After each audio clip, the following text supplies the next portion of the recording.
Hello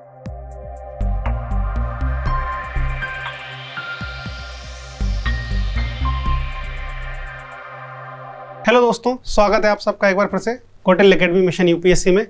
इस series में हम जो नई सीरीज़ शुरू की है, इस सीरीज़ में हम लोग करंट अफेयर्स के टॉपिक डिस्कस करने वाले हैं और मैं आपके साथ आर्ट एंड कल्चर के वो टॉपिक डिस्कस करने वाला हूं जो पिछले एक साल में न्यूज़ में थे और जो यूपीएससी और अन्य एग्जाम के लिए आपके लिए काम के हैं। अब सबसे बड़े जो टॉपिक थे, जो सबसे महत्वपूर्ण है, वो है यूनेस्को की लिस्ट। क्यों? क्योंकि यूनेस्को में आपने सुना होगा, आपने पढ़ा भी होगा कि दो स्थानों को जोड़ा गया है। पहला है रुद्रेश्वर मंदिर और दूसरा है धौलावीरा। तो हम यूनेस्को से शुरू करते हैं। क्या है यूनेस्को, कैसे शामिल करते हैं, फिर कौन कौन से इसमें प्रकार हैं, ये सब हम लोग डिस्कस करने वाले हैं। चलिए तो शुरू करते हैं विश्व विरासत स्थल से। पहला पॉइंट है कि क्या होते हैं आखिर विश्व विरासत स्थल, किन स्थलों को कहा जाता है। तो ऐसे स्थल जो मानवता के लिए, याद रखना, जो मानवता के लिए जरूरी हैं और विभिन्न देशों में पाए जाते हैं, उन्हें विश्व विरासत स्थल या महत्वपूर्ण स्थल कहा जाता है। जैसे ही इन्हें यूनेस्को घोषित कर देता है, भाई ये हमारे खास स्थल है, उनको विश्व विरासत कहा जाने लगता है। कौन घोषित करता है? यूनेस्को घोषित करता है। और आपको पता है यूनेस्को क्या है? यूनेस्को एक विशिष्ट एजेंसी है यूएन की, यूनाइटेड नेशंस की। अब ये हवा में घोषित कर देता है या फिर इसके लिए कोई व्यवस्था है? तो इसके लिए एक व्यवस्था बनाई गई है। 1972 में एक कन्वेंशन हुई थी। उस कन्वेंशन के अंतर्गत, उस अभिसमय के अंतर्गत यूनेस्को इन स्थलों को घोषित करता है। क्या है कन्वेंशन का नाम? Convention concerning the protection of the world cultural and natural heritage, 1972। अब यहाँ दो शब्द ध्यान देने योग्य हैं। पहला है कल्चरल और दूसरा है नेचुरल। मतलब सांस्कृतिक और प्राकृतिक दोनों प्रकार के स्थलों को घोषित किया जा सकता है। अब देखते हैं कौन कौन से प्रकार होते हैं, कितने प्रकार के होते हैं विश्व विरासत स्थल। अभी हमने देखा है सांस्कृतिक होते हैं, प्राकृतिक होते हैं। एक होता है मिश्रित, जहां सांस्कृतिक और प्राकृतिक दोनों की विशेषताएं देखने को मिलती हैं। रुद्रेश्वर महादेव और धौलावीरा को मिलाकर भारत में 40 विश्व विरासत स्थल हो गए हैं। इनमें से 32 हैं सांस्कृतिक, 7 हैं प्राकृतिक और 1 है मिश्रित। मिश्रित कौन सा है? कंचनजंगा, आपने सुना होगा। कंचनजंगा जो है उसको मिश्रित विरासत स्थल में शामिल किया गया है। बस याद रखना, एक ही है और मिश्रित विरासत स्थल। अब एक और प्रश्न ये बन सकता है कि सर्वाधिक विश्व विरासत स्थल कहाँ पे हैं? तो वो है इटली में। इटली के बाद चीन और जर्मनी। इटली में कितने? 50। संख्या काम की नहीं है, बस इटली में है, ये ज्यादा काम का है। अब भारत में भी किस राज्य में सर्वाधिक विश्व विरासत स्थल हैं? तो वो राज्य है महाराष्ट्र। याद रखना, महाराष्ट्र राज्य में सर्वाधिक विश्व विरासत स्थल हैं। अब बढ़ते हैं आगे। अच्छा, विश्व विरासत को भी हम एक अन्य प्रकार से वर्गीकृत कर सकते हैं कि मूर्त विरासत और अमूर्त विरासत। मूर्त कैसी विरासत? जिसको हम अब बताने के लिए, मतलब समझाने के लिए बता रहा हूँ, जिसको हम छू सकते हैं वो मूर्त है, और जिसको नहीं छू सकते, केवल देख सकते हैं, वो अमूर्त। जैसे नृत्य करना। अब उसको आप नृत्य को कैसे छू सकते हो? जो नृत्य कर रहा है उसको तो छू सकते हो, लेकिन नृत्य को कैसे छू सकते हो? लेकिन किले भवन को छू सकते हो, मंदिर को छू सकते हो। तो मंदिर और किले क्या हो गए? मूर्त विरासत हो गई। और जबकि नृत्य चित्रकलाएं क्या हो गई? ये हो गई अमूर्त विरासत। चलिए तो बढ़ते हैं आगे, क्योंकि मूर्त विरासत के साथ अमूर्त विरासत में भी दुर्गा पूजा को शामिल किया गया है, तो हम उस दुर्गा पूजा को भी देख लेंगे। ये 40 स्थल हैं विश्व विरासत स्थल। तो इनकी आप एक बार लिस्ट पढ़ लेना अच्छे से, इस वीडियो को पॉज करके या स्क्रीनशॉट लेके, जैसे भी आप इन सबको पढ़ लेना। अगला ये रहे मध्य प्रदेश में, देखो मॉन्यूमेंट ऑफ खजुराहो, खजुराहो के मंदिर शामिल हैं। सांची का बौद्ध स्मारक और भीमबेटका 3 शामिल हैं। असम में काजीरंगा नेशनल पार्क, मानस wild life sanctuary, Nanda Devi और valley of flowers national park Uttarakhand के शामिल हैं। ये रहे हिमाचल प्रदेश, गोवा, उड़ीसा, तमिलनाडु और कर्नाटक के। इनको बस आप एक बार ना पढ़ लेना। इन सारे के सारे जो स्थल हैं, इनको बस आप एक बार देख लेना, आंखों के सामने से बस आप कैसे निकल जाएं एक बार। जब आंखों के सामने से निकल जाएं, कम से कम अगर वहां एलिमिनेशन की जरूरत पड़ेगी तो आप एलिमिनेट इन सबको कर सको। बस इतनी सी बात याद रखना, क्योंकि अगर उसने पूछ लिया निम्नलिखित में से कौन कौन से शामिल हैं, तो वो थोड़ा मुद्दा बन जाएगा आपके लिए। चलिए अब देखते हैं यूनेस्को क्या है। तो यूनेस्को मैंने आपको बताया एक विशिष्ट एजेंसी है, स्पेशलाइज्ड एजेंसी है। किसकी? यूएन की, यूनाइटेड नेशंस की। इसकी पैतृक संस्था कौन है? इकोसोक। इकोसोक इसकी पैतृक संस्था है, इकोनॉमिक एंड सोशल काउंसिल। गठन कब हुआ था? 1945 में हुआ था। और विश्व विरासत वाली अभिसमय कब आया था? तो विश्व विरासत वाला अभिसमय आया था 1972 में। अब ध्यान रखने वाली एक बात यह है कि वो ऐसा पूछ सकते हैं कि यूनेस्को के गठन के साथ ही विश्व विरासत स्थल घोषित करना प्रारंभ हो गया था, तो वो हो जाएगा गलत, क्योंकि 72 में एक कन्वेंशन आई, उसके अंतर्गत घोषित किया गया था। मुख्यालय कम काम की चीज़, लेकिन पेरिस में आप याद रखना। कहाँ है यूनेस्को का मुख्यालय? पेरिस में है। जो यूनेस्को है, यूएन है, यूएन से पहले लीग ऑफ नेशंस हुआ करता था। उस लीग ऑफ नेशंस में एक कमेटी होती थी, उसको बोलते थे इंटेलेक्चुअल कॉरपोरेशन कमेटी या कमेटी ऑन इंटेलेक्चुअल कॉरपोरेशन। उसी को संशोधित करके यूनेस्को का गठन किया गया है। इस वाले फैक्ट को आप याद रखना कि कमेटी ऑन इंटेलेक्चुअल कॉरपोरेशन जो थी उसी को थोड़ा परिवर्तित करके यूनेस्को बना दिया गया है। और कब बनाया गया? 1945 में बनाया गया। चलिए अब देखते हैं कि कैसे किसी विश्व विरासत स्थल को घोषित किया जाता है। ऐसे हवा में कर दिया जाता है कि भाई अच्छा ग्वालियर किला अच्छा लग रहा है, इसको शामिल कर दो, इंडिया गेट अच्छा लग रहा है, दिल्ली को शामिल कर दो। तो ऐसा नहीं है, इसका एक निश्चित प्रक्रिया है, निश्चित क्रम है। क्या प्रक्रिया है? सबसे पहले उस जो भी जिस स्थल को घोषित करना है उसको टेंटेटिव लिस्ट में घोषित किया जाता है। भारत के 6 स्थलों को अभी हाल ही में 21 में 6 स्थलों को टेंटेटिव लिस्ट में घोषित किया गया है। बस ये बात आप याद रखिएगा। क्या होती है टेंटेटिव लिस्ट? ऐसे स्थल जिनको भविष्य में मतलब आगे चल के कभी भी विश्व विरासत स्थल बनाया जा सकता है, उनको इसमें शामिल कर लिया जाता है। अब इनमें शामिल करने के बाद क्या होता है, उनको नॉमिनेशन के दौर से गुजरना पड़ता है। अभी होयसल मंदिर जो है, सरकार ने अभी बताया है कि होयसल मंदिर जो है उनको नॉमिनेशन लेवल पे ला दिया गया है। इस नॉमिनेशन स्तर पर इनका ठीक ठाक मूल्यांकन किया जाता है। तो सबसे पहले टेंटेटिव लिस्ट में रखी कि भाई ये सारे स्थल घोषित कर दिए, इनको कभी भी आगे किया जा सकता है। फिर उनको नॉमिनेशन स्तर पे लेके आए, नॉमिनेशन स्तर में उनका मूल्यांकन किया, दस्तावेज मंगाए देशों से, जिस देश में जैसे अभी होयसल मंदिर है इनका दस्तावेज पहुंचाओ भाई, क्या क्या इनकी खास बात है हम देखें। तो ये यूनेस्को करता है और अंतिम निर्णय लेती है एक कमेटी, उसका नाम है विश्व विरासत समिति। ये याद रखना। अब एक और अगला पॉइंट आता है कि एक बार अगर कोई स्थल विश्व विरासत में शामिल हो गया, क्या उसको हटाया जा सकता है? धूमधाम से हटाया जा सकता है। जिन विशेषताओं के लिए शामिल किया गया है, अगर वो विशेषताएं ही खत्म हो जाएं तो फिर क्या हो जाएगा? उसको हटा दिया जाएगा। अभी तक 3 स्थलों को हटाया गया था। पहला स्थल है अरेबियन ऑरेक्स सेंचुरी। कहाँ पे है? यह है ओमान में। ओमान एक देश है, आपको पता होगा। दूसरा लिवरपूल, तीसरा है लिवरपूल, याद रखना। तो 3 स्थलों को अभी तक हटाया जा चुका है। याद रखने वाली बात यह है कि उनको हटाया जा सकता है। बस यूपीएससी ऐसा पूछ सकती है कि अगर एक बार शामिल करने के बाद किसी भी स्थल को हटाया नहीं जा सकता तो गलत है, क्योंकि धूमधाम से हटाते हैं, हटाए भी है। अगला देखते हैं अब क्या है। अब बात करते हैं हमारे जो स्थल शामिल हो चुके हैं उनके बारे में। कौन कौन से स्थल शामिल हैं? पहला धौलावीरा और दूसरा मैंने आपको बताया रुद्रेश्वर महादेव। तो धौलावीरा के बारे में आप सब जानते होंगे। पिछली बार ही धौलावीरा संबंधित क्वेश्चन आया था कि जल संरक्षण के बारे में पूछा था 21 में कि कौन सा स्थल हड़प्पा सभ्यता कैसा था जो जल संरक्षण के लिए जाना जाता था, तो उसका आंसर धौलावीरा ही है। तो धौलावीरा, पहली बात तो ये क्या है, धौलावीरा एक सिंधु घाटी स्थल है, इसको याद रखना। क्या है? सिंधु घाटी स्थल है। और कहाँ पर अवस्थित है? गुजरात में कच्छ के रण में ये अवस्थित है। इस स्थल की एक खास बात तो यूपीएससी पूछ चुकी है, वो है जल संरक्षण के बारे में। यहाँ पर कई सारे तालाब बने थे, क्योंकि वर्षा कम होती है। जब वर्षा कम होती है तो जल संरक्षण करना पड़ेगा। तो इन्होंने तालाब बनाए थे और तालाब जो है इंटरकनेक्टेड थे, एक दूसरे से कनेक्टेड थे, नहरों के द्वारा जोड़ा गया था तालाबों को।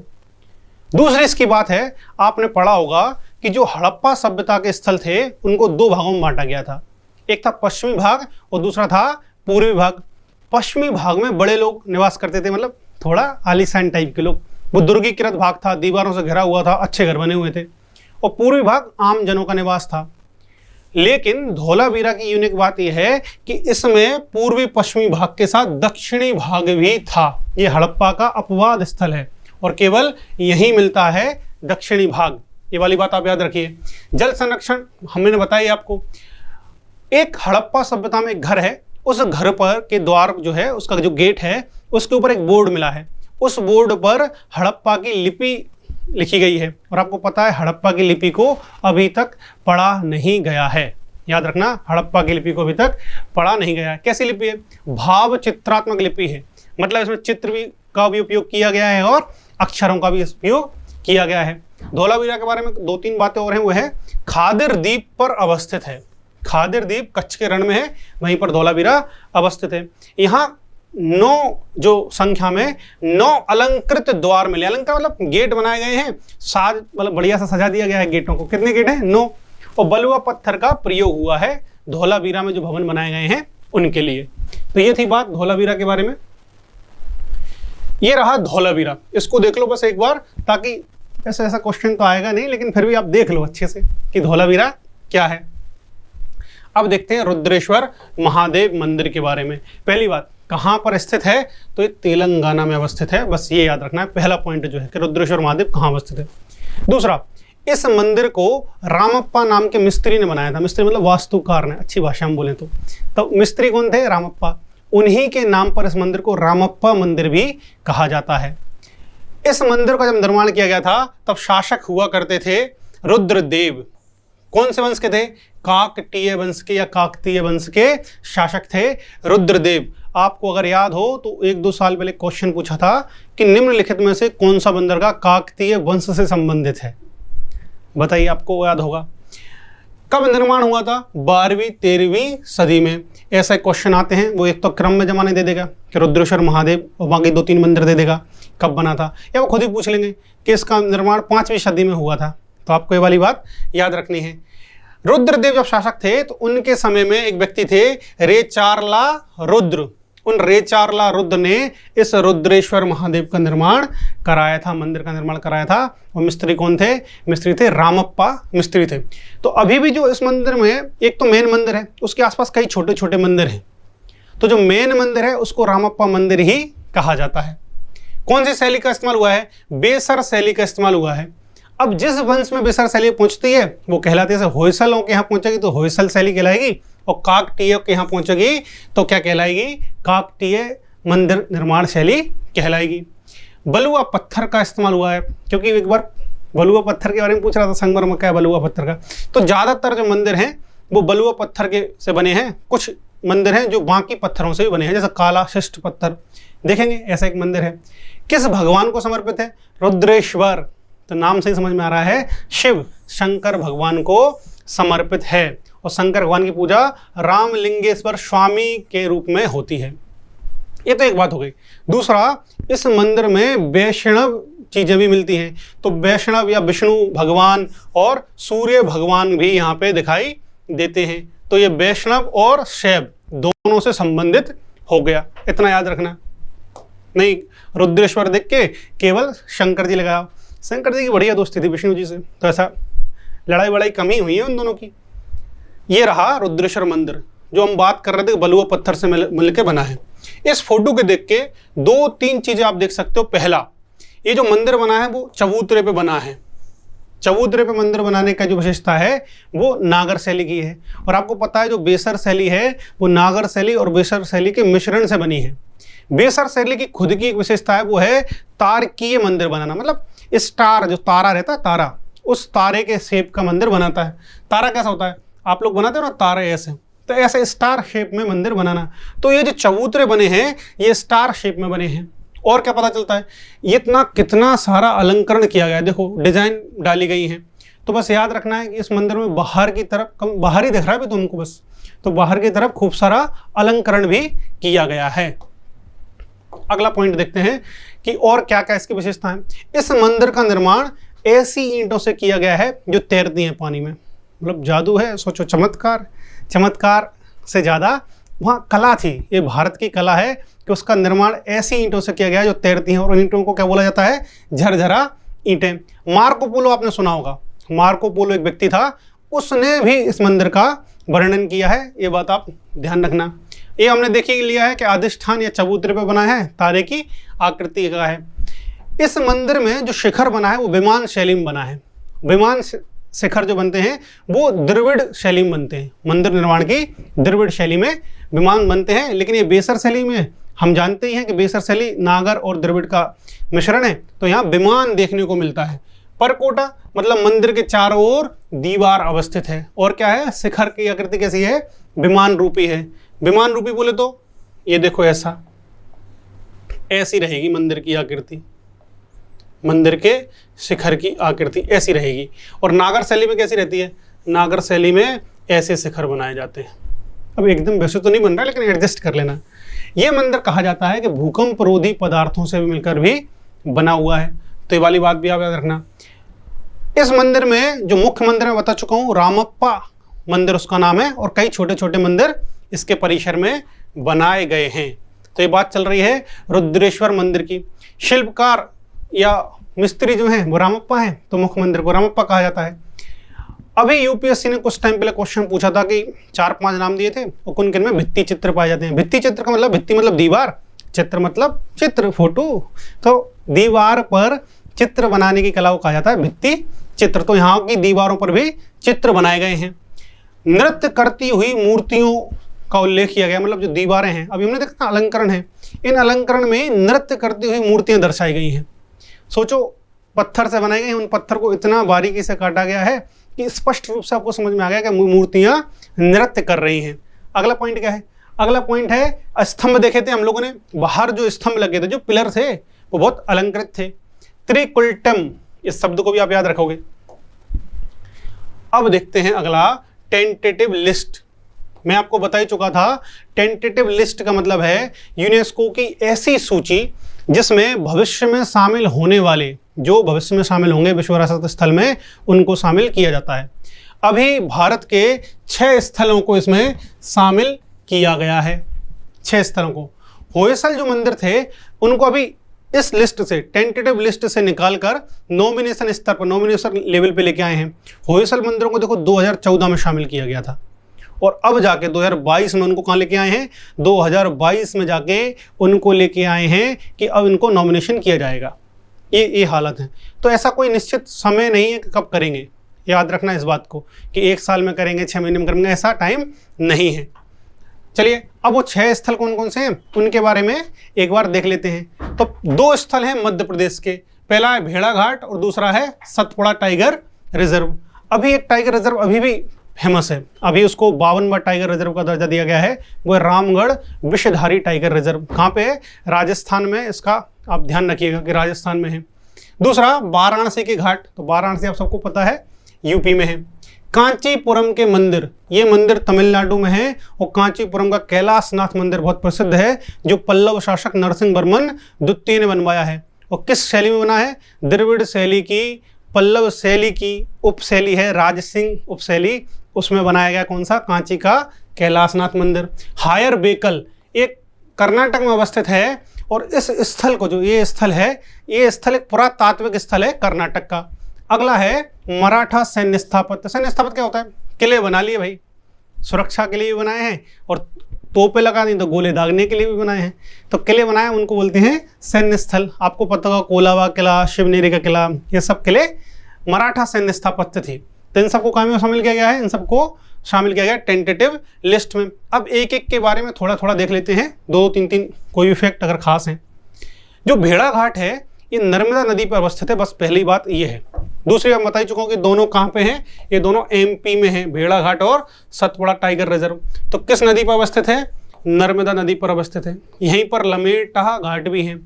नर्मदा नदी पे भी जबलपुर एक जगह है, उस जबलपुर में भेड़ाघाट अवस्थित है।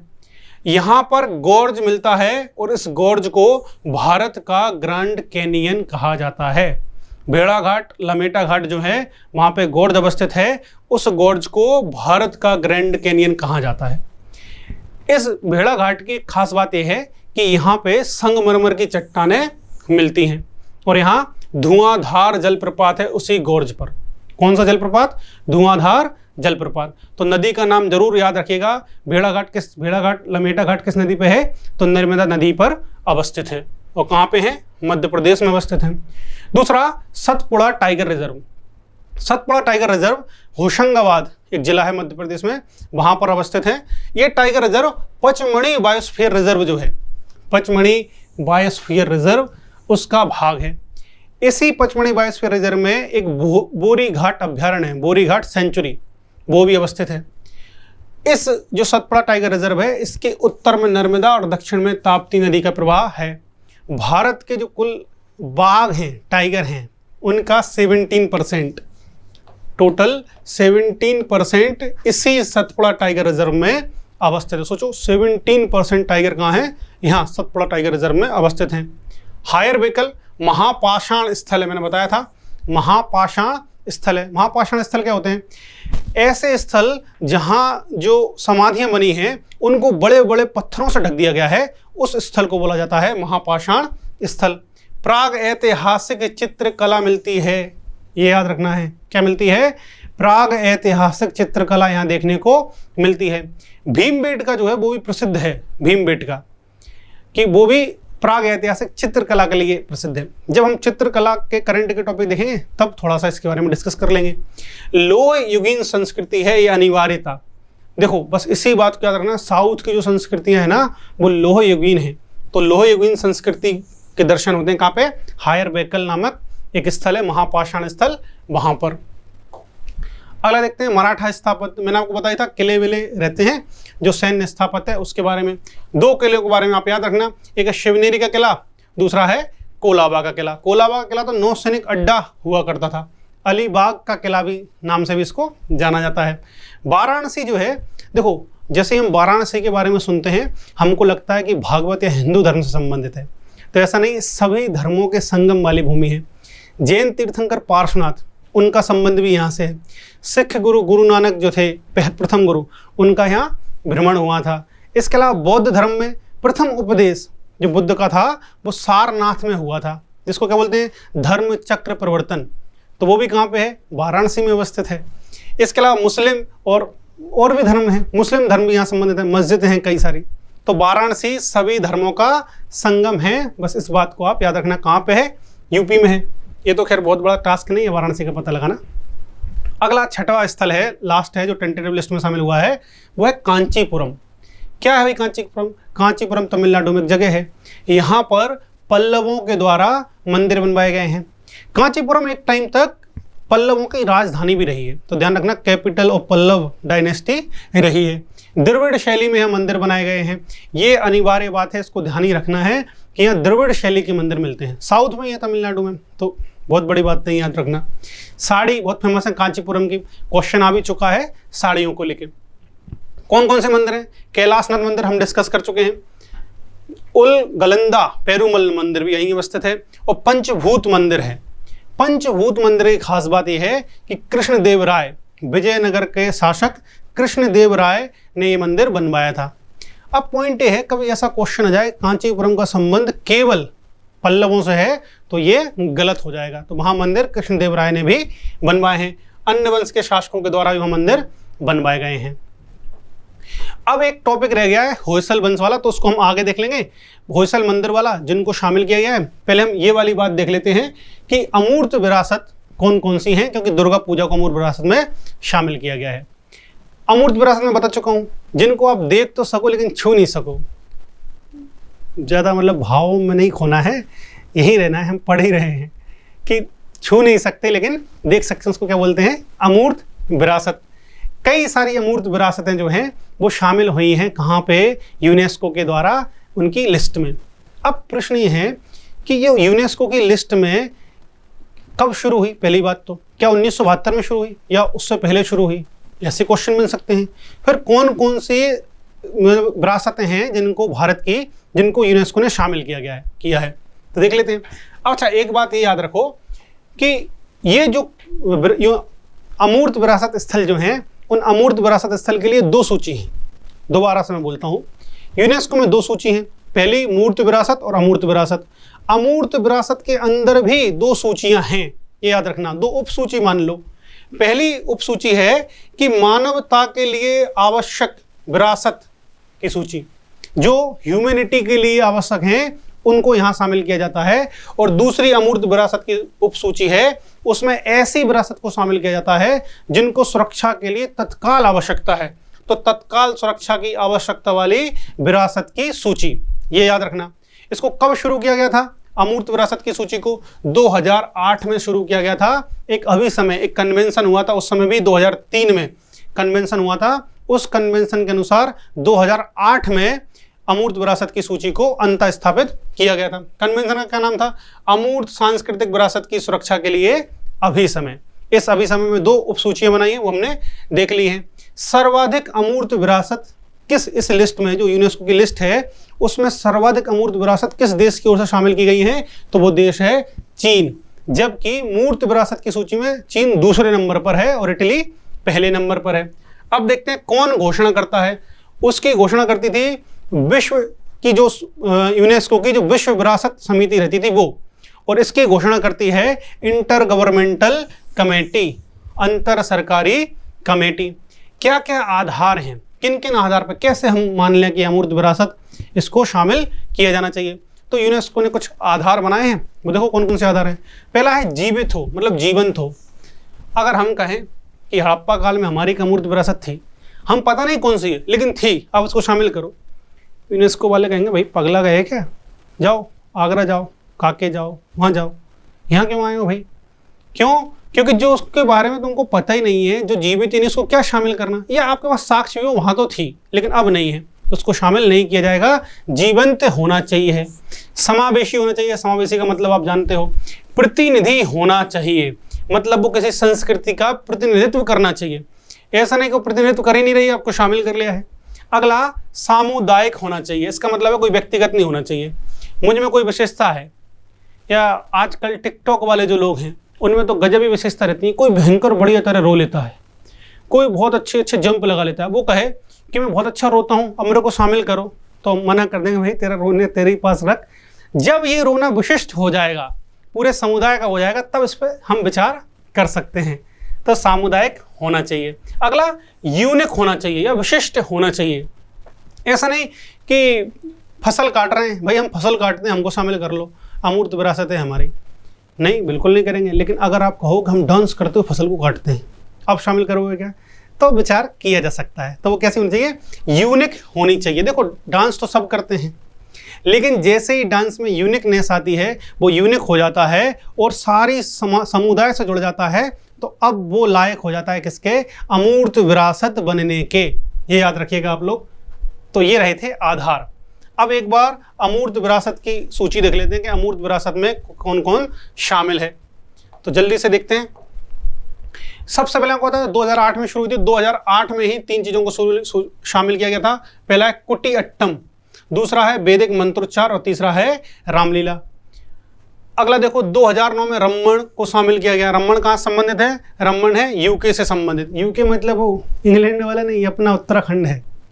कुटियाट्टम कहाँ का है, केरल का है। वैदिक मंत्रोच्चार रामलीला तो खैर बहुत फेमस है, हर जगह चलते हैं। 2010 में शामिल किया गया। सन भले भूल जाना, सन इतना जरूरी नहीं है, लेकिन ये लिस्ट में कौन कौन है इसको बस आप एक बार सुन लो, अगर आपको याद रहे ठीक है, नहीं तो क्या ही कर सकते हैं। वैसे ज़्यादातर लोगों को याद रहती हैं, 12-13 चीज़ें हैं तो ये याद रहती हैं। तो मडिट्टू केरल का है। कालबेलिया डांस है, कालबेलिया वो राजस्थान का है। छऊ नृत्य पूर्वी भारत, झारखंड, पश्चिम बंगाल, उड़ीसा, यहाँ पे किया जाता है। अगला है वैदिक, यहाँ बौद्धिक लिखा है, गलत है, बौद्धिक, वो वाला बौद्धिक है, बुद्ध वाला। बौद्धिक मंत्रोच्चार वो कहाँ का है, वो लद्दाख का है, उसको शामिल किया गया है। संकीर्तन 2013 में शामिल किया गया और 1-2 साल बाद क्वेश्चन में आया था संकीर्तन के बारे में, तो मणिपुर का है संकीर्तन, आप दोबारा से पढ़ सकते हो।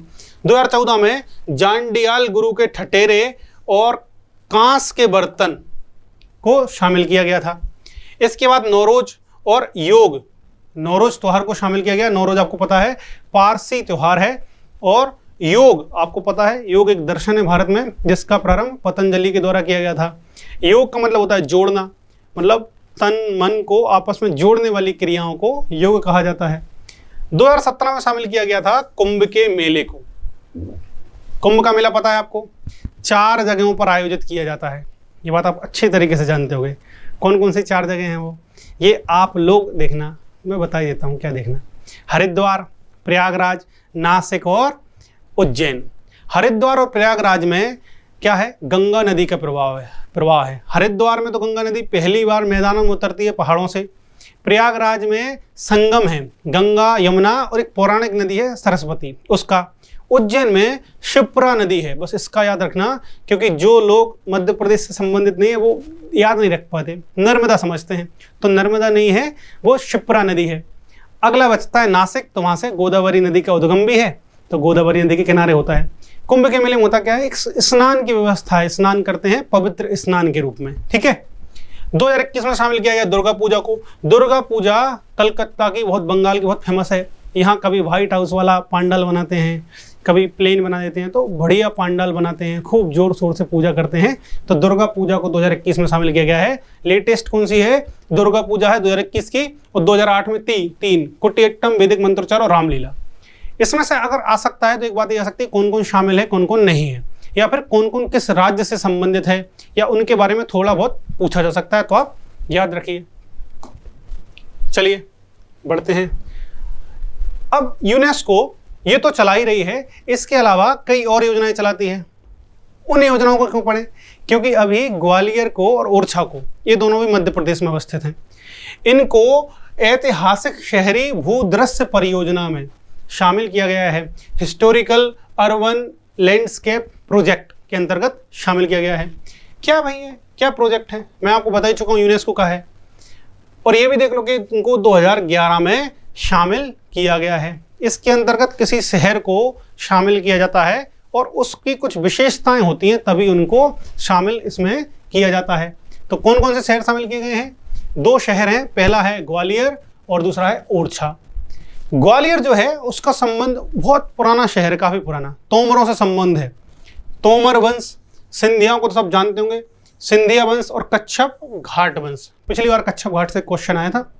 तो तीनों से संबंधित है। इसके अलावा ग्वालियर जाटों से भी संबंधित है और सल्तनत काल से भी संबंधित है ग्वालियर। तो अब ये देख लेते हैं ग्वालियर में क्या क्या है। सबसे पहले तो ग्वालियर में जिब्राल्टर ऑफ इंडिया है। जिब्राल्टर ऑफ इंडिया क्या है भाई? ये ग्वालियर का किला है जिसको जिब्राल्टर ऑफ इंडिया का संज्ञा दी जाती है, कि उपमा दी जाती है। इसका निर्माण 6वीं शताब्दी में हुआ था, 525 ईस्वी में। तोमर शासक सूरज सेन ने इसका निर्माण करवाया था। मान मंदिर है, ये मध्यकाल का है, राजा मानसिंह जो तोमर वंश के थे उन्होंने करवाया था। सहस्त्रबाहु मंदिर, सहस्त्रबाहु को ना धीरे धीरे चलन में कहने लगे सास बहु मंदिर, तो सहस्त्रबाहु या सास बहु मंदिर भी यहाँ अवस्थित है ग्वालियर में। ये किले पे अवस्थित है सब। चतुर्भुज मंदिर भी यहाँ अवस्थित है। कहते हैं वहाँ शून्य के सबसे पुराने लिखित साक्ष्य मिलते हैं चतुर्भुज मंदिर में। गुर्जरी महल भी यहाँ है और जयविलास पैलेस भी ग्वालियर में अवस्थित है। इसको सिंधिया वंश के शासकों के द्वारा बनवाया गया था। ओरछा क्या है? ओरछा का सबसे प्रसिद्ध चीज है राजा राम मंदिर। राजा राम मंदिर, ऐसा कहा जाता है कि ये विशिष्ट मंदिर इसलिए बन जाता है क्योंकि यहाँ राम की पूजा राजा के रूप में होती है, ना कि भगवान के रूप में। ध्यान रखना, ओरछा एक ऐसी जगह है। लक्ष्मी नारायण मंदिर और जहांगीर महल, आपने वीर सिंह बुंदेला की और जहांगीर की दोस्ती के बारे में सुना होगा। तो वीर सिंह बुंदेला ने जहांगीर महल का निर्माण करवाया था और लक्ष्मी नारायण मंदिर भी उन्हीं के द्वारा करवाया गया था। निर्माण कहाँ पे है? ओरछा में है। ओरछा का संबंध बुंदेलाओं से रहा है। ओरछा शहर को बसाया भी बुंदेला शासकों ने है और वहाँ ओरछा रियासत की स्थापना भी बुंदेला शासकों के द्वारा की गई थी। ये थी हमारी ऐतिहासिक शहरी भूतरस्य परियोजना में शामिल 2 शहरों के बारे में। कब शुरू की गई थी? 2011 में शुरू की गई थी ये वाली परियोजना।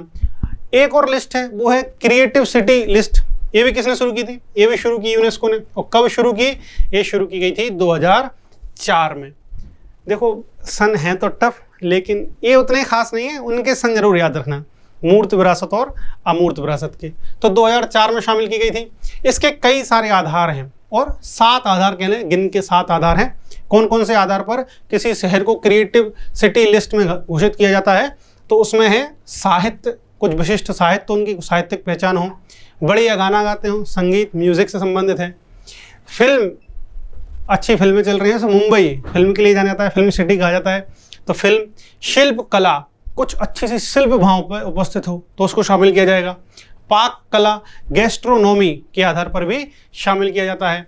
मीडिया संबंधी कुछ विशेष बात हो तब भी शामिल कर लिया जाता है। और आखिरी है कोई विशिष्ट डिजाइन हो तब भी उनको शामिल किया जा सकता है।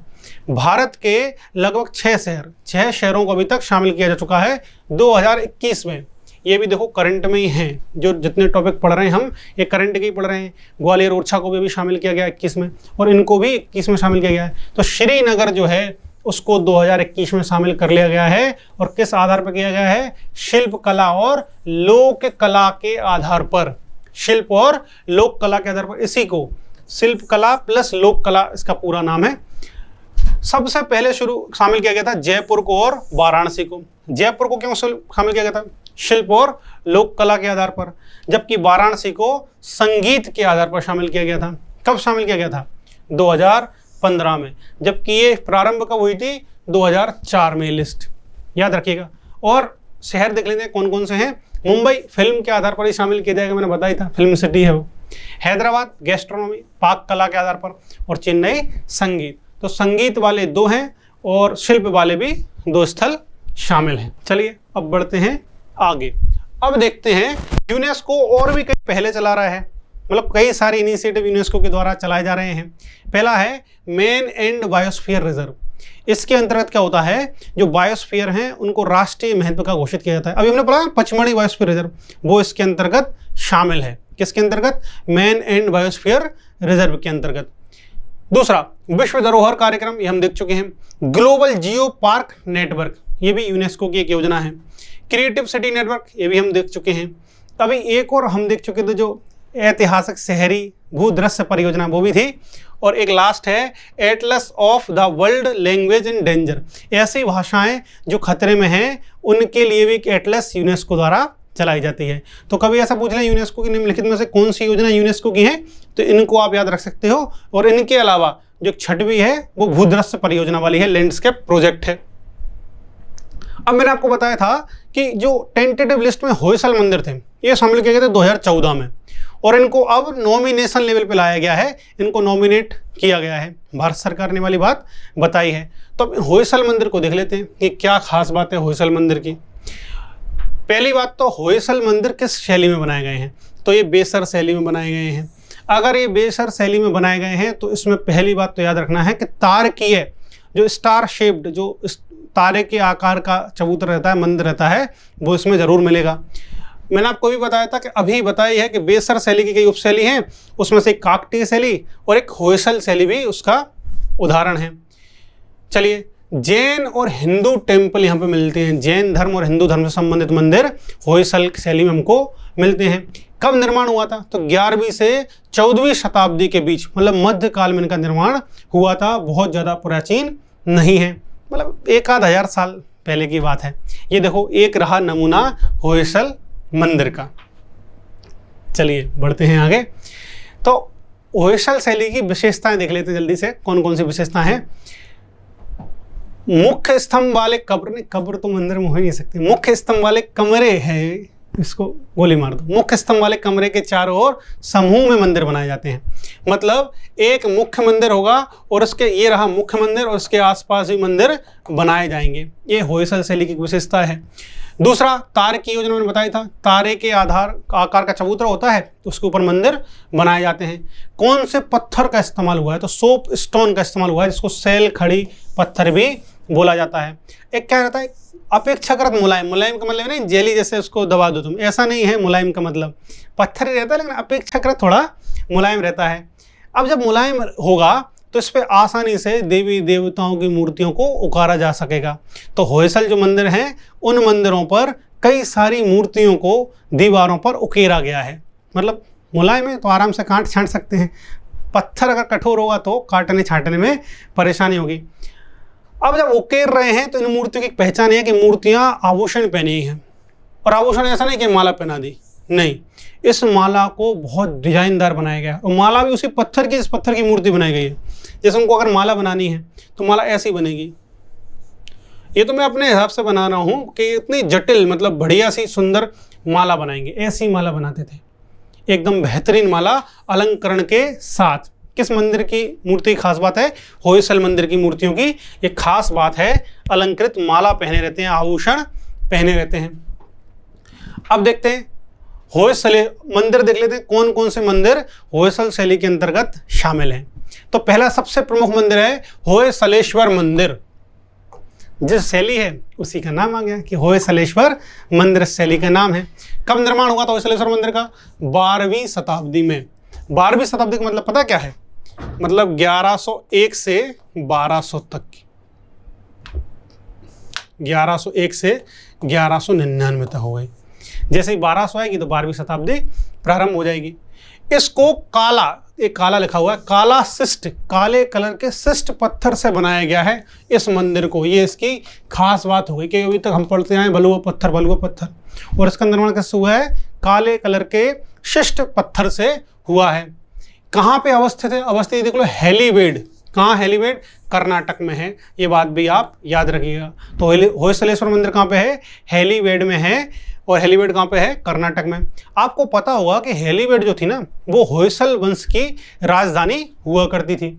अब देखते हैं यहाँ पर ना शंकर भगवान का मंदिर है। साउथ में जो मंदिर हैं उनमें बहुत सारे मंदिर हैं शिव को समर्पित हैं, लेकिन उनकी लड़ाई नहीं है विष्णु जी से, ऐसा भी है। तो ये मंदिर नटराज का मंदिर है। आपको पता है कि नटराज जो हैं वो शिव के ही एक रूप हैं। अब मैं आपको एक होमवर्क देता हूँ, या आप मुझे आंसर करिएगा कमेंट करके कि नटराज की मूर्ति में कितने हाथ हैं। आपको ये तो पता होगा नटराज की मूर्ति से कई लोग मानते हैं कि संगीत की उत्पत्ति वहीं से हुई, क्योंकि डमरू है। एक हाथ में नटराज की मूर्ति आग लिए हुए है, अग्नि लिए हुए है, जिसका अर्थ है कि बुराइयों का नाश हो। एक पैर उठाए हुए है और एक पैर रावण मतलब दानवों पर रखी हुई है। इसका मतलब है कि वो बुराइयों का अंत कर रही है। तो होइस जो नटराज मूर्ति है उसका बहुत ज़्यादा मतलब मानो आप प्रतीकात्मक महत्व बहुत ज़्यादा है, और वो चोलों से संबंधित है, आपको पता है। तो नटराज को समर्पित है होयसलेश्वर मंदिर। जल्दी से देखते हैं अगला मंदिर। ये रहा होयसलेश्वर मंदिर। अगर कोई आपसे पूछे, काला तो दिख ही रहा है, काले शिष्ट पत्थर से बना है। दूसरा, इसकी दीवारों पर अलंकरण है, तो है अलंकरण। तारा के आकार का चबूतरा है, तो वो भी है। तो ये आप पिक्चर देख के ही कर सकते हो। आर्ट एंड कल्चर बहुत टफ होता नहीं है, लेकिन हम लोग उसको टफ बना लेते हैं। अगला है चेन्ना केशव मंदिर। ये भी होयसल शैली में बनाया गया है। कहाँ पे अवस्थित है? बेल्लूर में अवस्थित है, याद रखिएगा। विजयवर्धन मंदिर भी इसको कहा जाता है, या केशव मंदिर भी कहा जाता है, लेकिन याद रखना कौन सा केशव मंदिर? बेल्लूर का केशव मंदिर कहा जाता है। ये वाली बात याद रखना, बेल्लूर का केशव मंदिर, क्योंकि एक और केशव मंदिर हम पढ़ने वाले हैं अभी। इसका निर्माण भी 12वीं सदी में किया गया था। किस शासक ने किया था? विष्णुवर्धन के द्वारा इसका निर्माण हुआ था। किसका? इस मंदिर का, चेन्ना केशव मंदिर का।